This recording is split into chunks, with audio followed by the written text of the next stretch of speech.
เล่นไก่ตีเว้ยเล่นไก่ตีวะ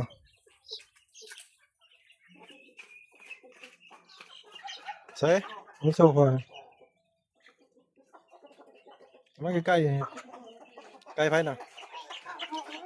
แล้วพี่พอจะดึงส่งกันให้สวยงามตัวนี้ตัวน้นี่ตัวกันใหญ่นะปล่อยมันไปกินข้าวไหมปล่อยมันไปกินข้าวำพอก็ขี่มันหยอดแต่กันนะพ่อ